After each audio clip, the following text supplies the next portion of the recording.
Well, alright, welcome back to As It Should Be. Paul Berlino here in the world famous As It Should Be Studios. And, well, today I am going to do a ranking the singles video. And I've been wanting to do this one for a long time. I'm going to be ranking the singles of ELO. Now, the original run from their 72, from the beginning in 72 through around 86. So that original run up until Balance of Power. I'm not doing any of the, reunion stuff. Good stuff, but I just want to, I have 39 singles here, just doing the original run. I really don't need to add any more singles to this, okay? And I decided, a lot of times what I do is I decide, do I want to do the US discography, singles discography, the UK, I usually default to where if it's a UK or British band, I default to the UK discography, or if it's US, I default to US or whatever, but this time I decide what I'm going to do. It's sort of a hybrid of the US and UK. It's basically both. So there's some stuff that's going to be on this list that only came out in the UK and not in the US, and some that came out in the US and not in the UK. And that's the way it is, man. And also I want to kind of make it clear that I'm ranking the singles, not the hits. So I'm going to be talking about singles that, didn't even get to 100 on the charts and never got any airplay. And some of those may be above some of the bigger hits, and they're going to be people going, "What?" Well, I'm ranking their singles discography. It doesn't matter what their chart position was. It doesn't matter if you know the song. It was released A-side of a single, so it's on this list. And so let's get going with this. All right, it's coming to number 39, Roll Over Beethoven. Yeah, from 1973. My least favorite ELO single, coincidentally, from, I believe, my least favorite ELO album, which is ELO 2. I like that early ELO. I really love the first album a lot. I just don't like the second album much. And I really don't like this single. When I was looking things up, kind of getting ready for this video and, compiling my lists and writing down notes and things, I was really surprised to find that this charted pretty high in the UK. I think this is like their first big hit. Well, I don't know if it was their first big hit, but this single charted, we're talking single-digit charting. Makes no sense to me, but whatever. I mean, maybe you love it. I think a lot of people who do love it. I don't love it. I also don't really love covers of Roll Over Beethoven, generally speaking, anyway. Not even the Beatles one. I mean, we all know that one's close to my heart for other reasons, but it's not a great version. But anyway, there you go. My least favorite, Roll Over Beethoven. All right, it's coming number 38. Going from a cover of Roll Over Beethoven that I don't like to a Jeff Lynne original that I don't really like, that basically sounds like a rewrite of Long Tall Sally. Yeah, Rock Aria from 1977 from the New World Record album. Yeah, this is pretty much the only track I don't like on that record. And I'm just not really into when Jeff does the rocky rolly thing. I never really liked, some of his more rock stuff I do like, but the rocky rolly thing in particular, I just find kind of hokey, and I'm just not into it. Yeah, so Rock Aria, number 38. Coming in number 37, Rock and Roll is King. Yeah, from 1983. More Jeff Lynne rocky rolly vibes that I am not into. I've never liked this one. I don't think it's a bad song or a bad single. I'm just not into it. Don't hate it. Not into it. All right, coming to number 36, The Way Life's Meant to Be, 1982 from the Time album. Time's a good ELO album, but this is definitely one of the lesser tracks on that record from me, and I really don't consider it a really strong choice for a single. I don't know why this one was chosen, but in my opinion, not a bad track, just not single material. So I have it all the way down to number 36. Okay, coming to number 35, Getting to the Point. Yeah, from 1986. And this is from Balance of Power, the last album of the original run. An album that is not very well liked by a lot of ELO fans. I don't think it's a bad record. I like this album a lot more probably than I should. I don't love it, but I like it a lot more than you would think I would, certainly, since I'm not a big 80s guy. But now this single isn't bad. It's pretty good, but it's a little bland. So yeah, I put it all the way down at number 35. Getting to the Point. Okay, coming in number 34 from 1980, Don't Walk Away from the Xanadu soundtrack. Yeah, you know, it's a pretty decent track from that album. I don't think it's bad, but I would really kind of only just barely put it above Getting to the Point.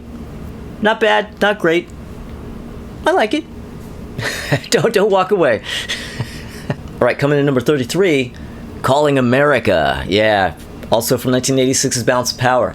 Yeah, you know, this is a really great, I think this is a great, catchy single, even though it's one of the many Jeff Lynne tracks where he kind of has hit on that that sort of chugging, the exact same tempo, with the exact sort of chugging thing that he kind of hit. At some point he hit on that, and he's just been camping there ever since.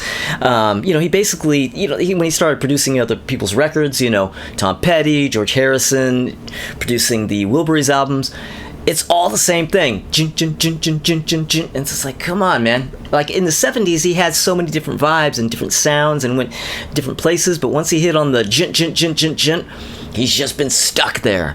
Somebody pull him away from that, will you? Just the same, though, I really like Calling America. I think it's a great, catchy single, and I have it at number 33. Okay, coming to number 32, Hold On Tight.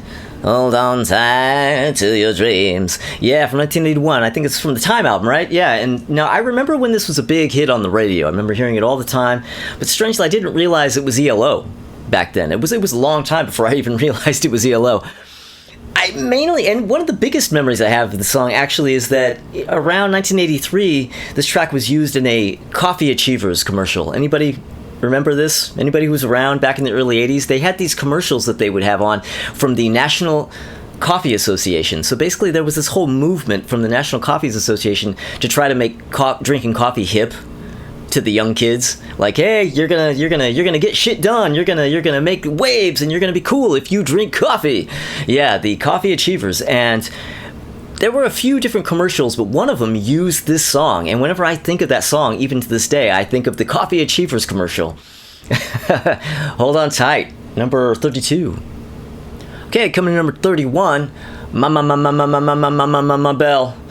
Yeah, slash Daybreaker. Okay, this is kind of I'm going to mention the A and B side, because the A side, Ma Bell, charted in the UK, but strangely the Daybreaker on the B side, which is an instrumental, actually charted here in the US. So I figured I would mention it because there's got to be some crank who's going to be like, but Daybreaker was a big hit here, why didn't you mention that one? Okay, I'm mentioning it.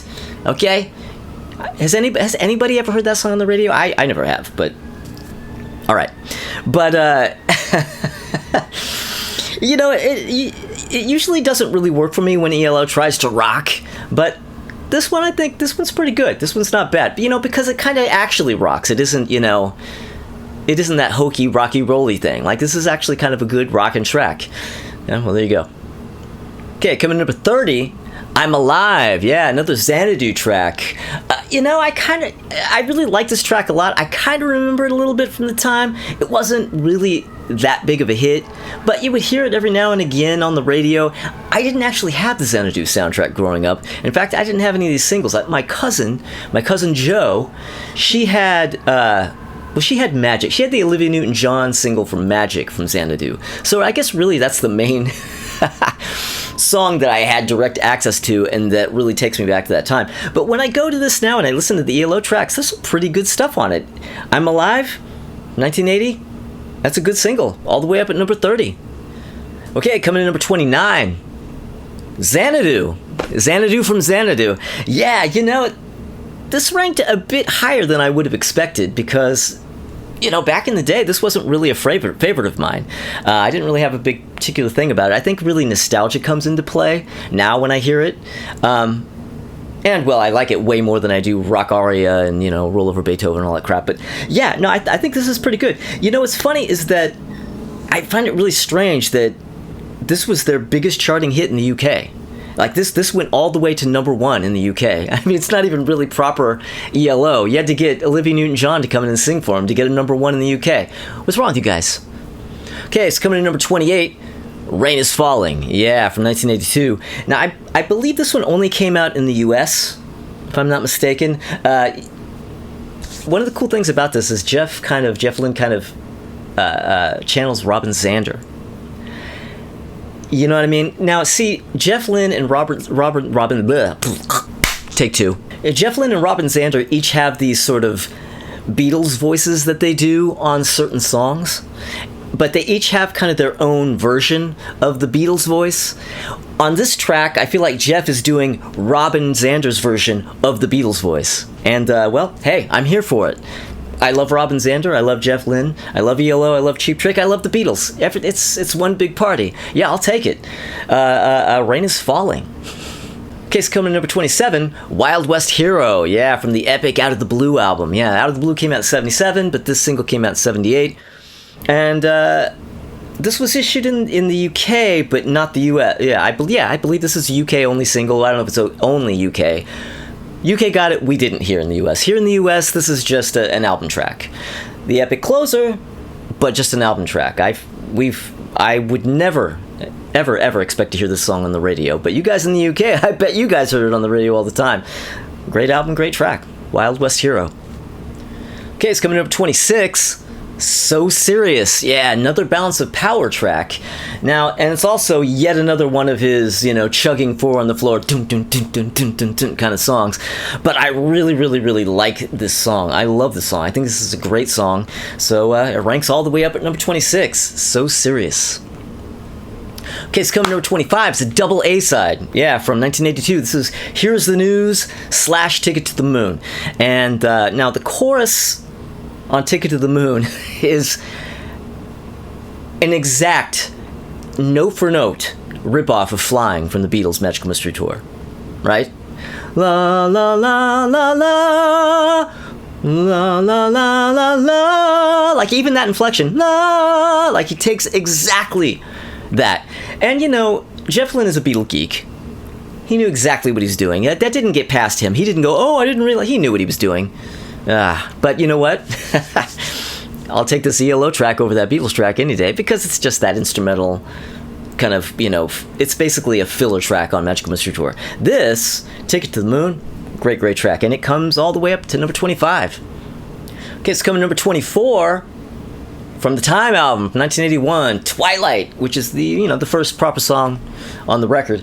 Man, Jeff is very much embracing those early 80s vibes on this, very much. In fact, so much so that he even cut his hair short for the record. Like he was ready for the 80s, Jeff. And Twilight. This wasn't a big hit, but it's a great track, and it comes in at number 24, Twilight. All right, it's coming in number 23, Confusion. Yeah, from Discovery from 1979. Now, this was issued in the UK as a double A-side with Last Train to London, but I have it here as a separate entry because it was its own A-side here in the US. So there you go. So therein lies the difference. If a song that matches up with another on a single, that's a B-side of a single, on the backside of a single, is actually released as its own A-side at some point in the process, then I'll put it on the list. And this is one of those cases. Confusion, great track, number 23. All right, so coming number 22, another track from Discovery from 1979, The Diary of Horace Wimp. Yeah, now this is kind of a bouncy track in the Mr. Blue Sky tradition. Even has a vocoder on it. Now, this was issued as a single in the UK, but I don't believe we got it here in the US, so UK only. Well, I don't know if it's UK only. Maybe Portugal got it or whatever, but we didn't get it here in the US. UK got it. Diary of Horace Wimp at number 22. Right, it's coming number 21. Do Ya? Yeah, we have Jeff Lynne covering Jeff Lynne. Yeah, I mean, in 1972, The Move put this out as a single, and then later in 77, ELO put out a cover. Well, ELO redid the song for the New World Record album, and then in 77 put it out as a single, and it was a gargantuous hit, wasn't it? And it's I feel like this is one of the more often covered ELO tracks, isn't it? There's so many covers of this. Ace Frehley, I can think of one. Ace Frehley actually did a decent cover of this. Ace has done some really bad covers. His cover of Do Ya is not bad. It's from the Trouble Walkin' album, but there's so many other covers of this song, and it's a great track. Do Ya? All right, it's coming number 20 from 1978. It's Over. Yeah, this is a very Beatle-y track from the Out of the Blue album that it was issued as a single here in the US, but I don't think it came out in the UK as a single, right? doesn't really matter. It's a great track. And the UK still knows this, right? Because they got the album. Yeah, it's over. Great track. Coming in number 19, Boy Blue from 1975. Yeah, this is from the amazing El Dorado album. Man, what a good one. And this is another single that I believe came out only here in the US, that didn't come out in the UK. Great track though, man. Boy Blue. Okay, it's coming in number 18 from the Xanadu soundtrack, All Over the World. Yeah, this is by far my favorite Xanadu single. I love this track. You know, I actually had completely forgotten about it until I was digging through to put together this list. I saw the title and I was like, what is this? And I went and I clicked on it. It's like, oh shit, this song. I completely forgot about this. Man, I think this one is great. I mean, I think I liked it back at the time okay, but listening to it now, I'm just like, wow. This is a great ELO single. I repeat, by far my favorite from Xanadu, and yeah, there we go. All right, it's coming to number 17, Don't Bring Me Down. Yeah, I have this way down, all the way at number 17. Great song, great single. I mean, boy, was this a song you could not avoid at the time. This was such a huge hit. You heard this 100 times a day, every day, no matter what state. If you were listening to the country station, you probably heard this song. Yeah, you could not avoid this. This was such a giant hit. And ELO had a whole string of major hits in the 70s, but this was the highest charting here in the US, Don't Bring Me Down, and it reached number 4. And it charted even higher in the UK. It went to number 3 there. Yeah, I mean, this was not to be denied. Don't Bring Me Down. Right, it's coming number 16, Four Little Diamonds, yeah, from 1983. Now, this is a very low charting single from the Secret Messages LP that I really love. I think Four Little Diamonds is a great track. Yeah, I have it all the way up. I have it above Don't Bring Me Down, for Christ's sake. Yeah, Four Little Diamonds. All right, coming number 15, Can't Get It Out of My Head. Yeah, this seems like a pretty low ranking for this, because this is a phenomenal track. This is from 1974, also from the El Dorado album, and this is actually ELO's first legitimate hit, like first proper hit here in the US. And it's an absolutely gorgeous, like 1967 Beatles-ish kind of track. There's always a lot of Beatles in everything that Jeff Lynne does, but this is specifically like him doing 67 Beatles, and it's just... It's beautiful. Can't get it out of my head. All right, it's coming number 14, 10538 Overture, the opening track from the very first album, yeah, from 1972. Man, this is a really great track. You know, the arpeggio riff at the beginning, like it's this really nice, weighty, heavyish kind of arpeggio riff at the beginning. Downed by Cheap Trick. Yeah. Yes, this came first, so Cheap Trick got it from ELO, but it is note for note the same thing. It's exactly the same thing. And you know what? I love both those tracks to death. I love them both. Now, the funny thing about... Now, in 2012, Jeff Lynne did a compilation album, an album of singles of the Mr. Blue Sky record, where he re-recorded all their hits anew in 2012. And he did a remarkably good job. I mean... that stuff actually came out sounding 1,000 times better than it had any right to. Obviously, the originals are always going to be better, but he did a really damn good job of re-recording these songs. His voice sounded great. He got all the tones exactly right. Of course, in the end, you're always going to go back to the originals, but man, you know what? His re-record of this, I almost kind of like it better. And his guitar tone for that arpeggio lick on this is absolutely stunning. But either way, you can't lose with either one of them. This first one, yeah, great track. All right, it's coming number 13, Showdown, yeah, from 1973, from the third album, from On the Third Day. This is a track that I've grown to love more over time. I used to, you know, it just was kind of neither here nor there. It didn't make much of a mark on me years ago, but going back to this in more recent times, I'm like, man, this is a great single. One thing I noticed about it, though, is that the melody is exactly the same as It Only Takes a Minute Girl by Tavares. Of course, the Tavares track was later, so once again, the ELO one came first. So Tavares, I don't know, you guys ripping off ELO? You guys been comparing notes with Cheap Trick? I don't know, but, you know, Well, there's actually also a little bit of Heard It Through the Grapevine in this as well. Yeah, just a little bit in there. Listen for that. But whatever, man. Showdown, great. I love it. All right, it's coming to number 12. Shine a Little Love. Yeah, one of the disco singles from Discovery. Yeah, Jeff Lynne succumbs to the Bee Gees vibes that were basically, ruled the universe at the time. In fact, this is one of the best singles the Bee Gees never recorded. But man, it's a great single. Everybody did a disco track or disco single or track or even the Grateful Dead did one back in the day. You couldn't escape it. Somebody was going to get you in there to do a disco track, and some pulled it off really well, some not so much. I think ELO completely killed it on this. Yeah, Shine a Little Love. All right, it's coming in number 11, Turn to Stone. Yeah, from the Out of the Blue album. My God, was this a ginormous hit. You couldn't talk about an ELO song you could not avoid. Oh my God, and I loved the hell out of this. This was one of my favorite songs in 1977. I had the single. I didn't have the album, but I had the single, and I remember seeing the TV commercial for this. I mean, the whole album was huge, and now, as much as I loved it in 1977, it's kind of fallen off for me over the years. That's why I only have it at number 11. But even with it at number 11, I still love it. I mean, Turn to Stone. All right, coming to number 10, Mr. Blue Sky. Yeah, another absolute blockbuster of a single from Out of the Blue that I loved the hell out of so much back then. I didn't have the single for this one. I would have loved to have had it, but I don't know, whatever. I didn't get it for whatever reason. I didn't ask for it. I didn't mow any lawns for it. Whatever, I didn't have it. But loved it. Also don't love it as much as I used to, and I still really love it. So that tells you how much I loved it back then. Mr. Blue Sky.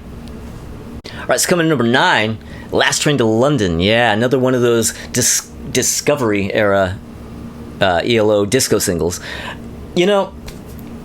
I didn't really, it wasn't a particular favorite of mine back in the time. This one and Shine a Little Love, these ELO disco singles weren't particular favorites of mine at the time. I liked them okay, nothing major, but I found that they've gotten only better with age. They've really aged well for me.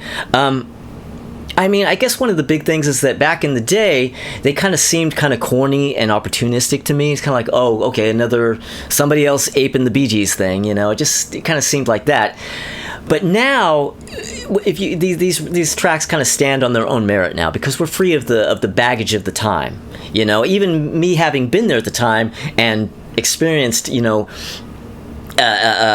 perceiving that baggage, I guess is a good way of putting it. Even, I come back to it now and I just go, wow, these are just really great songs, great singles, really strong. And yeah, I'll take them. Last Train to London. All right, it's coming number 8 from 1975. Evil Woman. Yeah, ooh, man, this is from the Face of the Music album. And it's the same 3 chords all the way through. The verse and the chorus. Same thing. Yet, it totally works and it doesn't get tiresome. That is the magic. That is the magic. Well, it's the hallmark actually of a really great songwriter. If you can do that, you have something going on. Well, the thing is that I guess from what I read, Jeff Lynne just kind of knocked this out in 30 minutes, intending it to just be filler for the Face of the Music album. Whatever. Which is probably why so little care was taken into having even an A and B section with different chords. But for some reason or other, it ended up coming out as a single, and Jesus Christ, it was one of the hugest, it's by far one of their biggest singles ever. Like, this was a worldwide hit. It was a hit everywhere. And yeah, you talk about a one you couldn't avoid. Evil Woman. Oof. All right, it's coming to number 7. Secret Messages. Yeah, I have it all the way up at number 7 from the album of the same name. Yeah, this is the opening track from that 1983 album. And man, this was released as a single in the UK, but I don't think we got here in the US. But it's just like this driving, distinctly early 80s sounding track. I love the melody, I love the dreamy synth sounds, and I love the sparkly guitar. I love this one. I don't think this is a really highly regarded. Well, it's not really a highly regarded ELO album and probably not one of their highly regarded singles. I have it at number 7. I do. All right, it's coming number 6 from 1976 from the New World Record album, Knight Rider. Oh man, what a wildly underrated track this is. One of my favorites. Now this was released as a single in the UK, but amazingly it didn't chart at all. Like, not at all. And here in the US, it actually was relegated to merely the B-side of Do Ya. What's wrong with people? What's wrong with you people? This is an amazing track. Right, coming to number 5. Yes, all the way at number 5. Stranger. Yeah, Stranger. I love this one so much. And yeah, from the Secret Messages album. Now, this was released as a single in the US, but not the UK. And unjustly, it was a complete flop. Yeah, I can't imagine how this could possibly be. And, well, you know, it didn't even enter the top 100, okay? But this is a beautiful track with a gorgeous melody and chord changes. And, you know, it's floaty and it's atmospheric. It's kind of Todd Rundgren-ish. I could imagine this being on an early to mid-'80s Todd Rundgren album. Like I was saying about the title track from this album, Secret Messages, I really love the dreamy, spooky synth part and the sparkly arpeggio guitar in it. Yeah, this is... I keep wanting to say I love it, but I have this at number 5, okay? Stranger. Okay, so my top 4, okay? Now, my top 4 singles of ELO. Now, really, it's a 4-way tie. I mean, these 4 singles, there are almost no words for this. I don't even probably really need to speak about them at all. Everybody knows these songs. And if you don't love them, you're wrong. But yeah, like I said, if I'm honest, this is a 4-way tie. But that's not the way I'm playing it.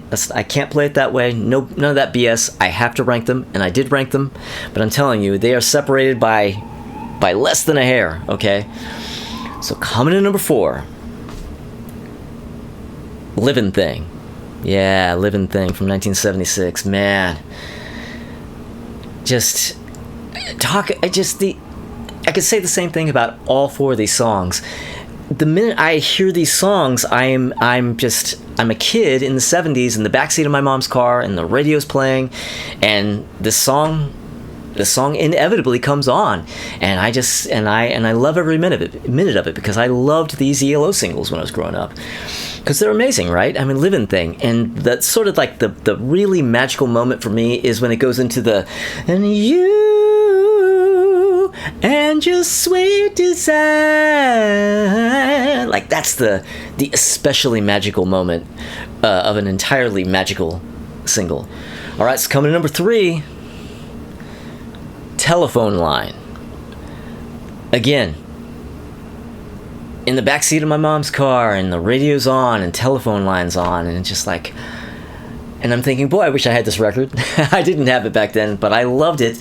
You know, and this is one of the best tracks. This is probably the best track off a New World record. And surprisingly, this was the last of 4 singles that came out. Yeah. They saw fit to put out Rock Aria as a single before this one. And number 2, Sweet Talkin' Woman. Yeah. Oh, just an absolutely incredible single from the Out of the Blue record. And, you know, it was released in 78. Album came out in 77, but this was a later release single. Yeah, I mean, what do I need to say about this? I mean, it's one of the greatest singles of the 70s. Easily. Sweet Talkin' Woman. But my number one amongst my 4 number ones, yeah, from 1976, from 1975's Face the Music album, Strange Magic. Yeah, Strange Magic. Oh my God. It's, you know, it just has everything. I mean, it's a little Beatle-y, it's dreamy. You know, this seemed dreamy and nostalgic when it was brand new. And now, decades on, it just... I can't even... There are no words. Strange Magic.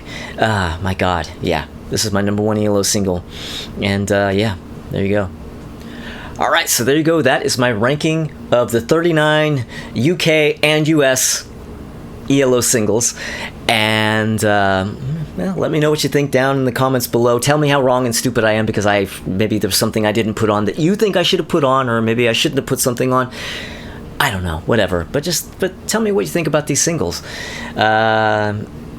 Anyway, thank you for watching these videos. If you do, thank you for subscribing if you have. If you haven't, maybe consider subscribing. And if you do, click the little bell because of notifications. But be sure and come back on Thursday, because Christopher Durant and Tommy Von Voigt are going to be back here in the world famous As It Should Be Studios, and we are going to be ranking the Pink Floyd album covers. Not the albums, the covers, okay? Taking a break this week from the Albums of the Year series. But next week, we will be back with that, and we will be doing 2019. But this week, we're doing the Pink Floyd album covers. Come back for that. I will see you guys soon. Okay. There's always hair sticking to my face. I hate it. Especially when it's hot and muggy and summery. Then my face gets all sticky with fucking hair over there, huh? Right. Okay. Well, alright.